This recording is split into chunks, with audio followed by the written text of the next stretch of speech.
Gawing ritmo ang patak ng ulan. Mga awit ay araw at ang buwan.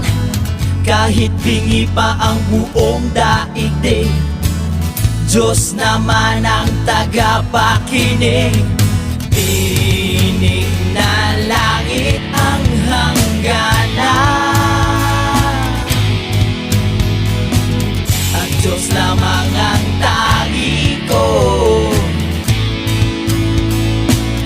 Aalayan, tara na't isaliw natin ang mga bagong awit at tugtog. Isigaw sa langit ang pasasalamat na ihahandog sa Panginoon.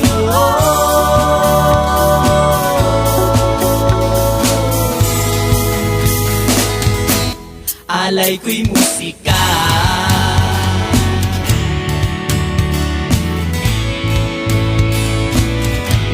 alay ko'y musika.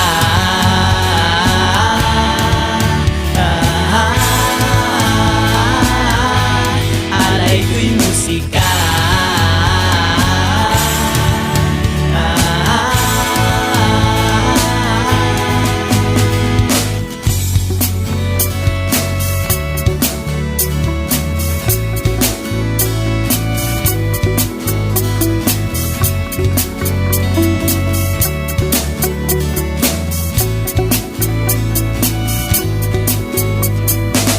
Walang kapangyarihang inataglay o yaman mang kayang ipamigay. Ang nais lamang ay purihin ang Diyos at sa Kanya'y magsilbi ng lubos. Tinig na langit ang hangganan, at Diyos lamang ang tangi ko. Aalayan, tara na't isaliw natin ang mga bagong awit at tugtog. Isigaw sa langit ang pasasalamat na ihahandog sa Panginoon.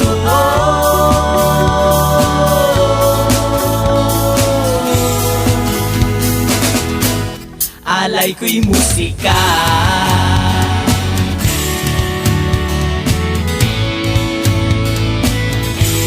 alay ko'y musika.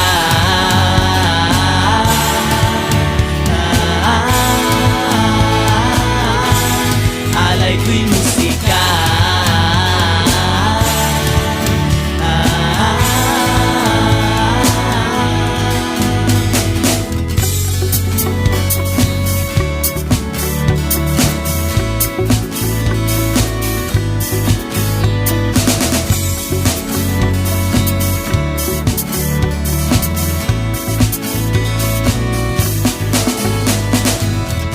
Tara na't isaliw natin ang mga bagong awit at tugtog.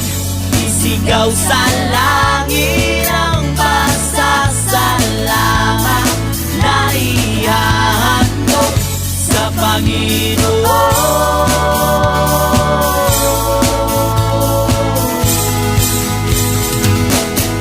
Alay ko'y musika,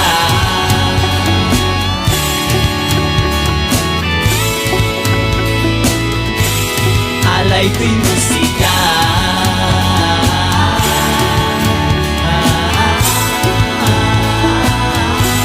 Alay ko'y musika.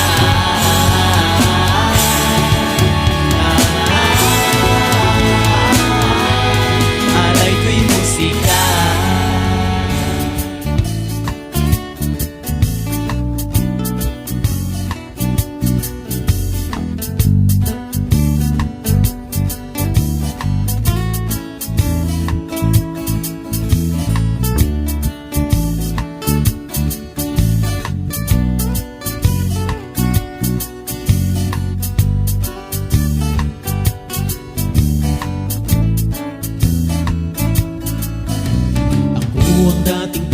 ay doon sa kanto, kagrupo ng mga adik at lasinggo.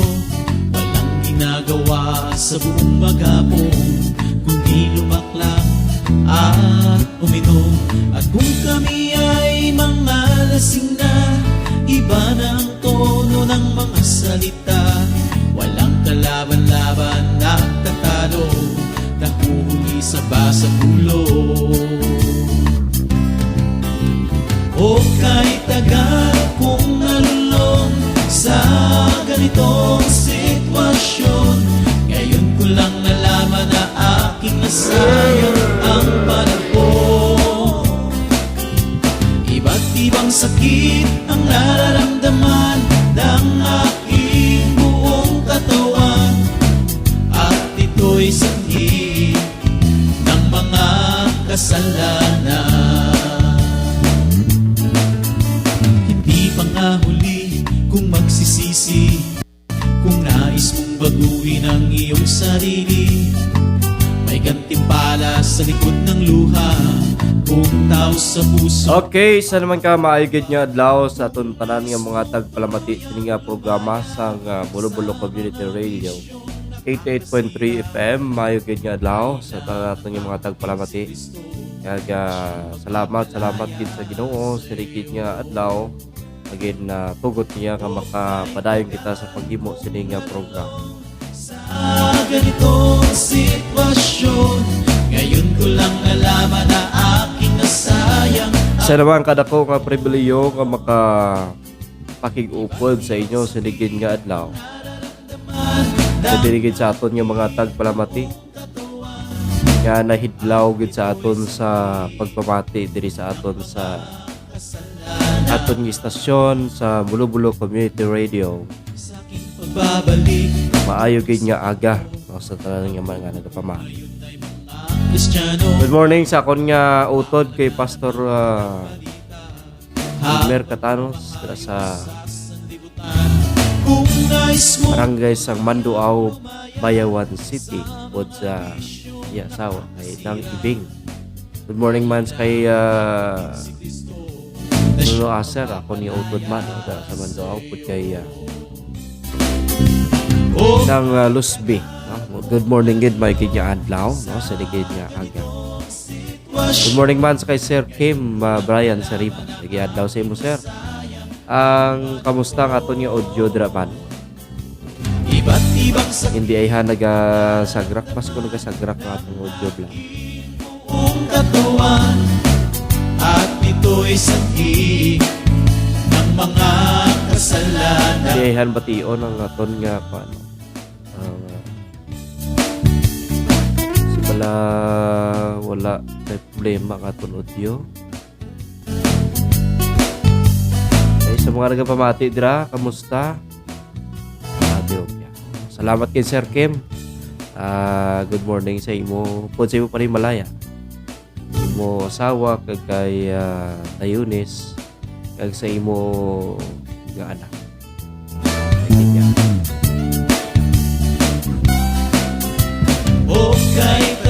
Okay, crystal clear.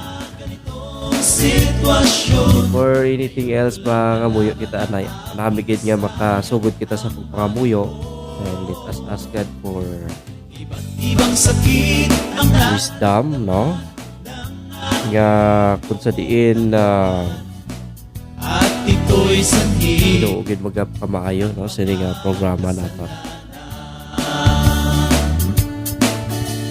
at ito'y sanhi ng mga Let us pray. Ginoo, salamat gid sa ligid nga adlaw. Salamat sa imo gid nga pagtipig pagbantay sa ako. Salamat sa imo padayon nga pag imuno kag pagtugot nga maka-experience kami siyapon sa imong bugay. Sang kabuhi nga bagko siya.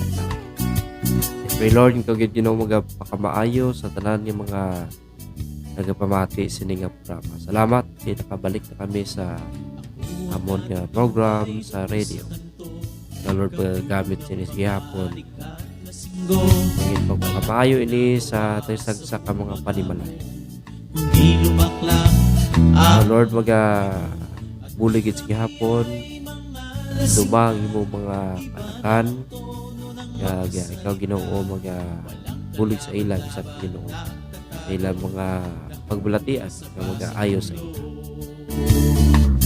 Bigay sila sa ilang mga trabaho sa adlaw, gabay pa gamiton nila ang imong pulong nga sadsaran sa ila Ginoo pagpangabuhi. nalaman na aking Ginoo Dios magpakamayo sa amon, especially sa pagtuon amon sa iyong pulong. iba't ibang sakit ang nararamdaman ng Okay, welcome once again sa aton nga program diri sa Bulo-Bulo Community Radio. Kaya nga aton pagpamalandong sa ginyaga is in the book of Ecclesiastes chapter 10 verses and chapter 11. Basahon na nakon diri ang pila ka mga verses diri sa chapter 10. Siling sa pulong sa Ginoo, verse 1, subong nga ang mga patay nga mga langaw makapabaho sa pahamo. Ang gamay nga kabuangan makaguba sa kaalam kag dungog. Ang maalamon nga tawo gusto maghimo sang maayo, pero ang buang-buang nga tawo gusto maghimo sang malayo. Bisan sa paglakat sang buang-buang makita nga wala siya sing pag-insyente, ginapakita gid niya sa tanan nga iya kabuang-buang. Kag kun akig sa imo ang isa kat manugdumala, hindi pagbayai ang imo katungdanan. Kay kun madula na ang iya kaakig, basi pa lang patawaron kaniya, bisan dako pa nga sala ang imo nahimo. May isa baka hindi maayo nga butang nga nakita ko diri sa kalibutan, kag ini ginahimo sa mga pangulo. Ang mga buang-buang ginahatagan sang mataas nga posisyon, pero ang mga manggaranon iya ginahatagan sang manubo nga posisyon. Nakita ko man nga ang mga ulipon nagasakay sa kabayo, samtang ang dungganon nga tawo nagalakat lang pareho sa mga ulipon. Kabay pang Ginoo pakamaayo sa iya pulong aton yun basa sa ginya aton po nga pamalan.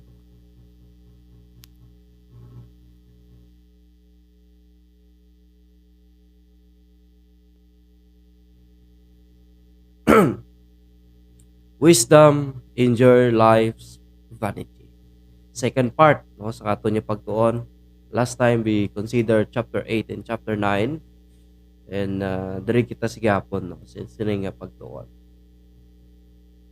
And as mentioned sa aton nga previous nga pagtuon, there are things in life that we cannot avoid.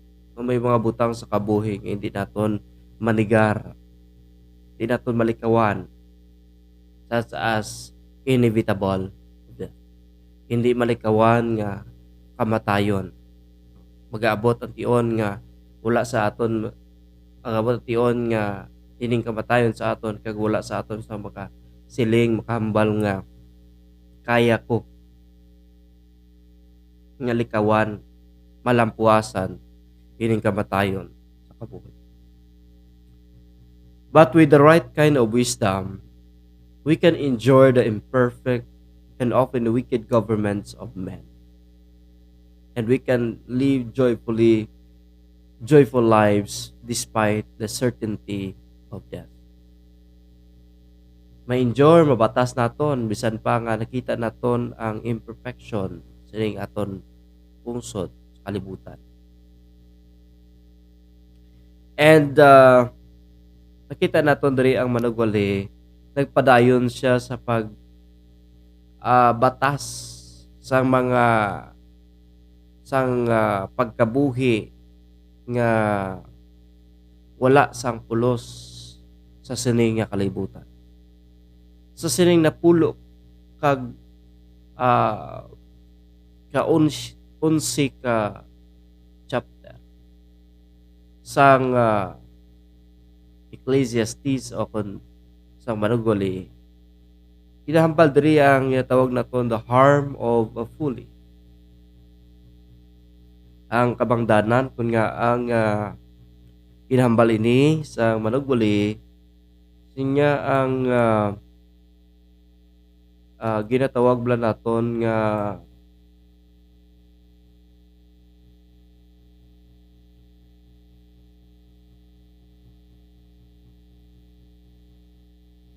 harm naga imply ini, no? It means harm is a deliberate injury or damage to someone or something.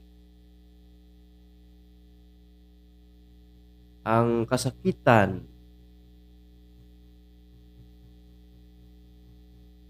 or tawag naton ini damage to a person's right or property or physical or mental well-being or injury o sa kabuhi sa isa ka tao.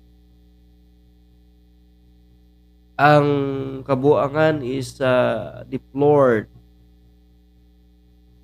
Makita naton diri ang reputasyon sa isa ka tawo nga ginhambal diri sang manuguli. Nga kaangay sa isa ka ang kumpara niya diri ang mention bla diri niya sang isa ka langaw. Nga kung mapatay ang ini nga langaw, maka cause siya sang hindi nami nga baho. Di diri ang gamay nga kabuangan magaguba sa kaalam kag dungog. Ito sa balay na maka-damage sa imo testimony. Muna nga hindi ka gid magpabuang-buang kay budlay na basi malampusan ka sa ibang nga tao. Di anong paglantaw nimo sa isa ka tawo nga buang-buang, isa ka tawo nga wala buot, no? Isa ka tawo nga do hindi maintindihan. Bisa kung hindi ka maintindihan ng isang tao, masalaan ka pa nga buang-buang. Ay na nga tao nang buang ron eh. Kag nagapakita sa iya gawi ang maalamon nga tao gusto maghimo sang maayo. Pero ginkumpara dress niya, pero ang buang-buang nga tao gusto maghimo sang malain. Kung ang malain ang ginahimo mo, siyempre, wala ka pag-intindi, wala ka paghango. In other words, kinahambal sang managuli nga, buang ka. Buang ka, kung wala ka kabalo, kung anong ginahimo mo. Pero may iban mga tao, nga kabalo nung siya sa ginahimo ya, kapabuang-buang pa. Nikado ning kapabuang-buang kay kabalo nung siya ginahimo ya, imuon niya pa. Kabalo nung siya hindi amo, imuon niya pa. Ibudlay ng nagapabuang-buang.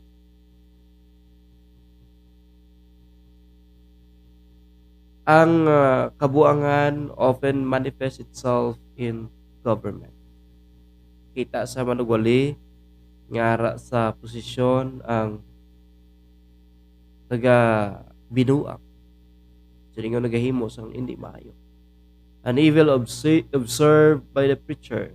Nakita sa manugwali ang kalautan ng tao. Sa verse 5 niya, may isa pa nga hindi maayo nga buta nga nakita ko diri sa kalibutan.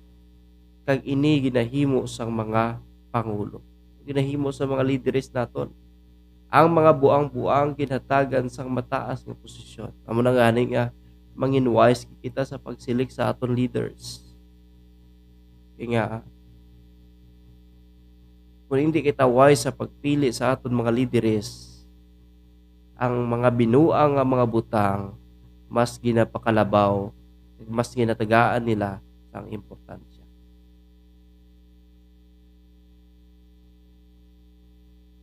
ang kabuangan tibuong siya, ginatibok. Kag ang iya mga ginahimo para lang gid sa iya kaugalingon nga kaayuhan. Wala na sa kapaminsar sa buwas damlag sa mga kabataan. Wala na sa kapaminsar sa para sa kaayuhan sa tanan. But rather, para sa iya kaugalingon. Amo ni ang pagkabuhi sa iyang kalibutan. There are leaders sa aton nga pungsod, sa aton sosyudad, sa aton banwa, sa aton barangay nga nagabinuang. Kung leader ka, kinahanglan mag-set ka sang maayo nga example. Mag-set ikaw sa maayo nga example. Bisan pagani sa religious grupo sa mga relihiyon, kung nagabinuang ka, ihimo kasi hindi maayo. Amo na bala kung nagadala ka sa mensahe sang Ginoo, sa pulong sa Dios, you should set an example of a godly living or a godly lifestyle. Just noon nga pagkabuhi, just noon nga pagginawi. Hindi kay nagadala ka sang mensahe sa pulong sa Dios, pagkasunod niya adlaw hubog kay mo iya. Gaduling-duling kay mo iya. Gadala ka sang mensahe sa pulong sa Ginoo pero ang baba mo perti kadamak, ang baba mo gapamuyayaw. Nara ka man sa government, ara ka man sa posisyon, ikaw ning imo nga gawi, mabansagan ka sa ibang nga tao, nanon nga tao, nagbuang bro ni. How folly and wisdom affect the condition of the country. Ako na aton nga leader sa pungsod, buang, aton leader sa pungsod, balo mag lead sang maayong panggobyerno, binuang iya gusto iya luyag, iway gid matabo nga maayo. So woe to the land whose leaders are childish and feast in the morning, their listeners resulting in the broken down buildings. Damo kita mga leaders nga sa aton pungsod nga bao, grabe gid. Maayo lang ang plataporma, koleksyon. Kung nara na gali sa posisyon, wala man sa hinimuan. Ulat lang sweldo, ulat lang limpyo. So Andre sa verse 16 niya, kaluluoy ang nasyon nga ang hari sini ulipon sadto anay. Kag mga pangulo sini nagapunsyon lang sa bilog nga adlaw. Abaw, grabe no. Lagaw diri, lagaw dito, mas dako pa ang gasto sa lagaw, mas dako pa ang gasto sa kinasadya, kinalipay. Amo na mahuya na lang kita nga mag-mention mala kung nga agi na baha, kung nga agi na bagyo, kung nga agi na linog ang lugar. Nga aman, ang mga lideres ang paminsar nila, pa-concert nila, ipunon ang mga tao, palantaw, dalan artista, dalan kung sino itong bantog, sino itong sikat, hinugyaw diri, hinugyaw dito, nga wala man nagadala sang dungog sa Dios.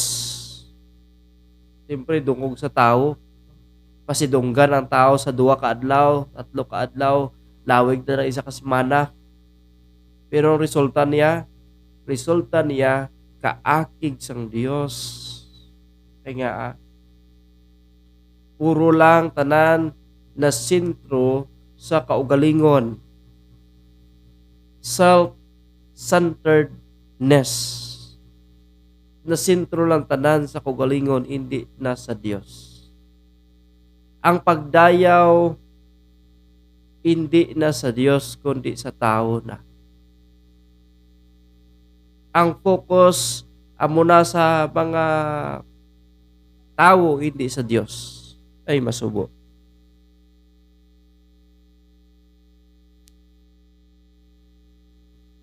Masubo nga senaryo sa kabuhi.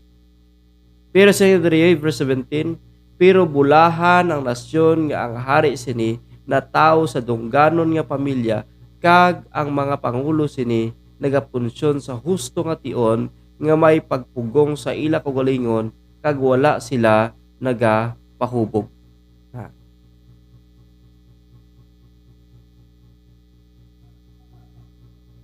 Grabe, no?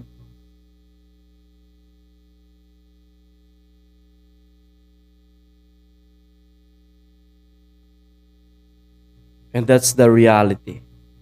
Amo ng realidad sa kabuhi. So meanwhile, we be careful what you say. Kinahanglan mangin maghalong kita kung ano aton ihambat. Hindi naton pagpakamalauton ang hari, verse 20. Hindi naton pagpakamalauton ang mga manggaranon, verse 20. Kag sa sining chapter, ang managwali nagpadayon siya sa batas sang kalautan sang wala pulos nga panggobyerno under sa paghari sa mga malauton nga mga tao. Kag nagpadayon siya sa pag-describe diri sa chapter 11. Kag nakita niya ang value of benevolence. The value of benevolence.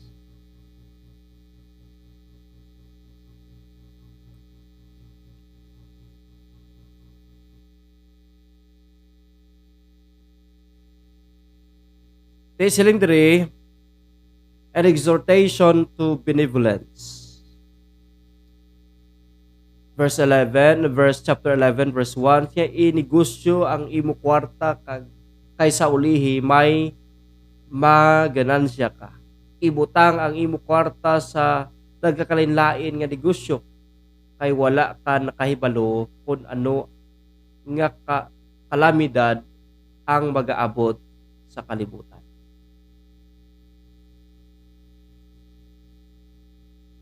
Kung ang galom madamol na, magaulan, kag kung diin matumba ang kahoy, digto ini nagapabilin.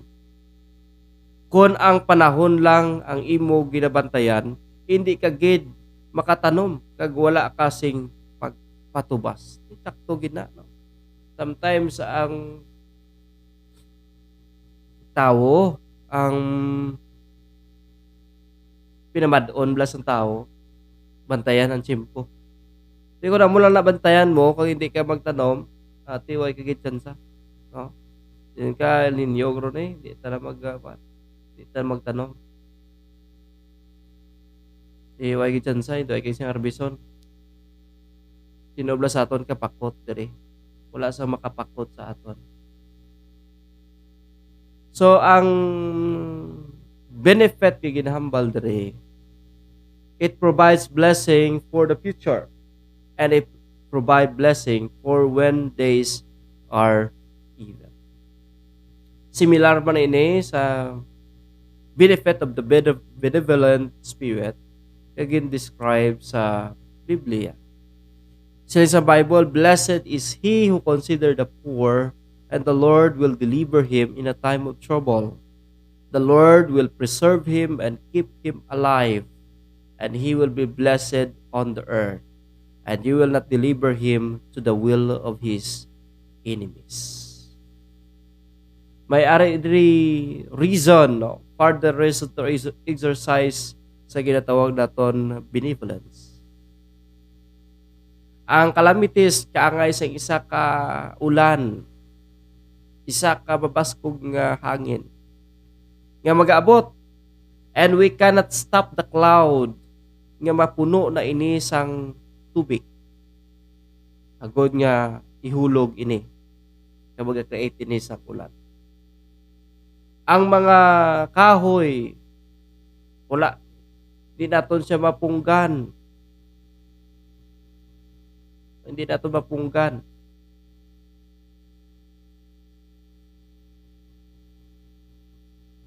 Kung diin siya tumbahon sa hangin.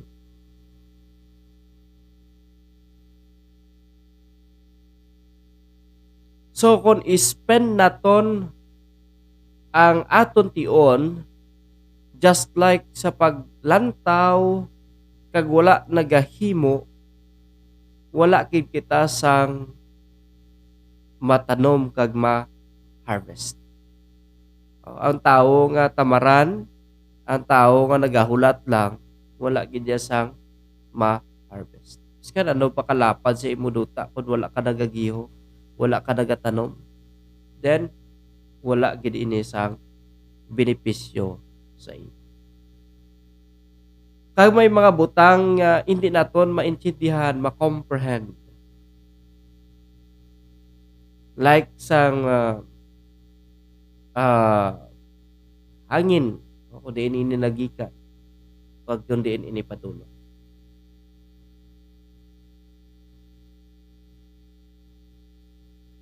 Like sang development sang bata sa taguangkan sang iya iloy.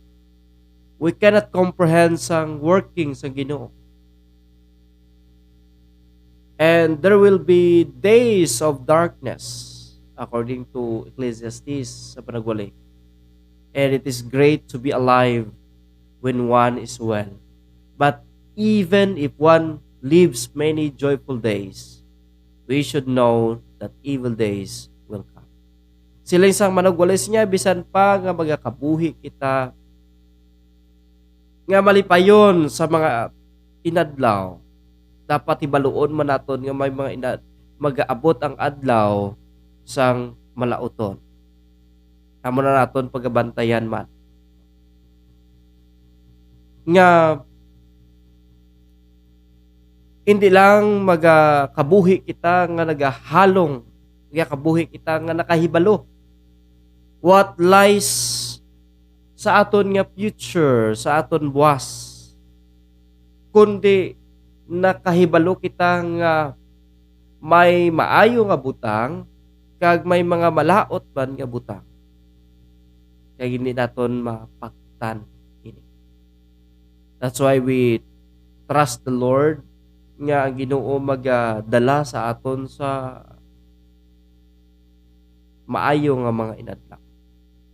Sa verse 7 niya, maayo gid kun buhi ka pa. Okay. Sino manamian nga patay naman, no? But in a Christian perspective, kung patay na kita, amo man na ang panugod sang kabuhi naton for eternity. Kiti, according kay Apostol Pablo, sinya ang pagbiya sa iyang kalibutan is labing maayo, is far better. Sa magpabilin sining malaway nga kalibutan. Magamu nga kalibutan. Damo problema kalibutan. Damo balatian nga kalibutan. Verse 8, niya bisan anuman kalawig ang imo kabuhi, magkalipay ka sa bug-os mo nga kabuhi. Dumdumon mo nga ang kamatayon magaabot kag magadugay ini. Wala sing pulos ang tanan nga matabo sa palabuton. Ikaw nga pamatanon, magkalipay ka sa imo kabuhi, samtang bataon ka pa. Himua ang gusto mo nga himuon, pero dumdumon mo nga pagahukman ka sang Dios sa tanan mo nga ginahimo. Amo ni bala ang hambal sa Ginoo niya, gina-allow sa Ginoo nga mahimo mo ang gusto mo nga himuon. Pero dumdumon mo nga may paghukom sa tagsa kabutang nga imo pagahimuon. No sang mga butang nga maayo kag amo na ang himua. Kag kung kabalo ka nga ini nga butang makadami sa imong life, then stop doing. Yung tati na ang paghimo sila. Hindi ka magpalibog o kon magkalisod kay ang pagkabataon o malagi lang. Sino sa aton di nga 10 years ago wala gid nagbag-o ang iya nawong. Wala gid kupas ang iya itsura. Grabe naman ay ano, kung wala gid nagkupas ang iya itsura. Tapos sa iban, wow, nag-glow ka na gid ba? Grabe ang imo nga ano ba sa una, tapingon ka, subong gwapa na gid sa imo ba? Nakapanghimos ka na sa imo tsura ba? Paglabot sa tion, kalabot ng 30 to 40 years, naglipas. Baw, korinot ni mo agtang ba? Baw, gadukoy-dukoy ka na ba? Baw, gasungkod ka na ba? Baw, ikaw na ne? Naglain ang imo itsura ba? Wala nagapabilin ang 40 anyos sa 15 anyos ng itsura. Kundi nagabag-o ini. Nagaliwat ang aton itsura. So there will be days will come sa aton kabuhi nga hindi lang siling naton we enjoy life while nga pamatanon pa kita. But let us remember everything ginahimo naton magapangatubang kita sa Ginoo. We may not be able to escape the days of darkness in this life. Yes, evil days often brought on by the governments of men. Evil days that occur for which we have no explanation. But salamat kita sa manugwali nga siya nagpakita sa aton how best to endure life's vanities. We are to avoid making things worse through our own folly. Magasabog kita sang binhi of benevolence that can help us later when the days are evil. Of course, beside the preacher, Solomon also have the good shepherd, that is Jesus, who has given his life that we might have the abundant life.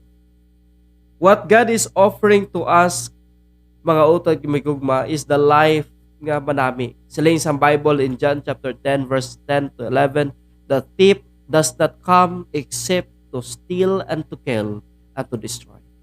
But Jesus Christ, nagkari siya, siya, I have come that they might have life and that they may have it more abundantly. Siya, I am the good shepherd, and the good shepherd give his life for the sheep.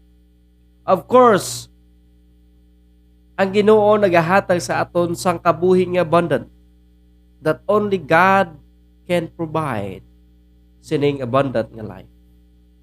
Only thing mag-remind sa aton, though we are living under the sun, we are reminded that Jesus Christ is offering to us the life nga hindi ma-offer sa iban nga tao sa kalibutan. Hindi ma-offer sa mga manggaranon. Hindi ma-offer sa mga leader naton. Ining life, ma-experience naton ang true peace. Ma-experience naton ang true joy. Ma-experience naton ang kabuhi mismo nga ginahatag sang Ginoo sa aton. This is the life that God offer to each one of us. I hope this morning mga utod gumigugma nanginda po ini nga pagpakamaayo sa aton kag ang pulong sa Dios magapabilin sa aton tagipusoon kag pangunahuna. Tomorrow we will be considering chapter 12 sa aton nga pagtuon. Lord willing, and ang Dios pagapakamaayo sa aton sa higit nga adlaw. And thank you so much sa inyong pagpamati, no, kag pag-upod sa sining nga programa. Diri lamang sa Mulubulo Community Radio 88.3 FM. Magapray kita, Ginoo, salamat gid sa iyong pulong. Salamat, Lord, sa inyong makamatuoran nga mo natun-an. Kabay nga magapabilin ini sa among tagipusoon kag panguna-una. Kag magakabuhi kami nga nasentro, Ginoo, sa imong kabubuton. Magakabuhi kami nga may kalipay, paglaom, kag natugyan nga kabuhi dira, Ginoo, sa imo. Lord, i-bless at tagsa ka mga kanakani mo. Some of them, Lord, nag-struggle ayhan sa pagbalatian. Lord, continue ikaw sa pag-ayo sa ina. Continue ikaw sa pagbulig sa ila. Continue ikaw, Lord, sa pagtatap sa ila, kapag provide sa ila mga kinahanglan. Kaya Lord, magpakamayo sa amon, sing adlaw, kung sa mga buluhaton, sing adlaw. In Jesus' name I pray. Amen. Good morning, gid. Good morning kay Maninay Tisa, ang sa Di Guzman family, kung kay Maninoy Arman, kay Toto Romer, kay Romer Jan, kay Engineer Junjun, kay Ugi, salamat kid. Kay Inday Janisa, salamat kid, no? Good morning sa tanan nga mga tagpalamati naton. Maayong nga adlaw sa kay Pastor Daniel Salcedo from Hinubaan, kung kay Ma'am Salcedo, kay Uncle Rooney Galvez Catanos from Sambugueta. Pastor, good morning, gid. Good morning, man, kay Ma'am DB Itabag Buenaflor, kay Itabag family and Buenaflor family. Good morning, maayong nga adlaw. Kay Ma'am Ria Mi, no? Good morning. Good morning, gid. Kay Pastor Jubel Impornisa, maayong nga adlaw. Kay nang Ria Cabor Kalumag from Cebu, maayong nga adlaw. Kay Sibermi Kalumag Catanos, good morning. Dakon nga utod. Good morning man sa kay nang Risa Joy Catanos from Iloilo, sa kay GR Kalumag from I think sa Manila, no? Pastor Joey Aral, good morning. Kay Chris Tami Panis Bodillo, good morning. Thank you so much, kid, no? Nga kabay pa, no? Nga ang Dios kid bulig kag magapakamaayo, no? So salamat kita sa Ginoo sa iya gid nga bugay sa aton nga padayon kita nga ginabuligan, no, sa Ginoo sa gihapon nga magapadayon kita sa pag-alagad sa iya. Okay, so madamo gid nga salamat sa ning adlaw kag ang Dios gid pakamaayo sa aton kag magabulig sa gihapon sa aton nga programa ang Daily Bread Broadcast. So sa liwat, mayong adlaw kag stay tuned lang kamo sa gihapon diri sa aton nga programa ang Bulo-Bulo Community Radio.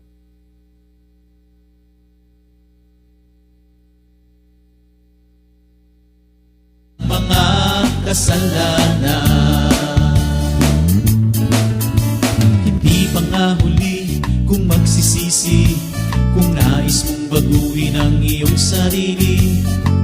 May gantimpala sa likod ng luha, kung tao sa pusong pagpapakumbaba, kung nais mong tuluyang lumayo.